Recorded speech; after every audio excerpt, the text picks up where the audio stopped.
სტეფანწმინდაში კომპანია სოკარ ჯორჯია გაზი ქართლის მიერ ჩატარებული გამრიცხველიანების შემდეგ ეგრეთ წოდებული ელქსელების კორპუს ცენტრალური გათბობა შეუწყდა, რასაც აქ მცხოვრები მოსახლეობის მხრიდან პროტესტი მოჰყვა. ადგილობრივების განცხადებით მათ ბინებში ინდივიდუალური გამათბობლების დამონტაჟების საშუალება არ აქვთ და ლიმიტის მომატებას ან ცენტრალური გათბობის სისტემის აღდგენას მოითხოვენ.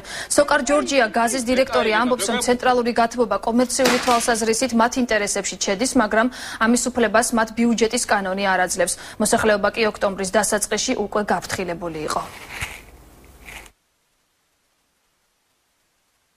არვის არაფერი არ უთქვია. აგერ 28 წელიწადი ეს კორპუსია და მარტო ჩვენი კორპუსი იყო, რომ სადაც ეს ცენტრალური გათბობა მუშაობდა. ეს ცენტრალური გათბობის გათიშვა იმითაც არის ცუდი, რომ კორპუსში საძირკველიც ზიანდება, წყალზე დგას მთელი კორპუსი, წყლის გაყვანილობაც გაიყინება. არავის არაფერი არ უთქვია, რომ გათბობა არ გვექნებოდა. დაახლოებით ოქტომბრის დასაწყისში ვიყავი მან, მაგ საკითხი რომ მითხრეთ, ჩემ თანაშრომელს გადავეცით, რომ განმარტებები მიეცათ იმ მოსახლეობისთვის.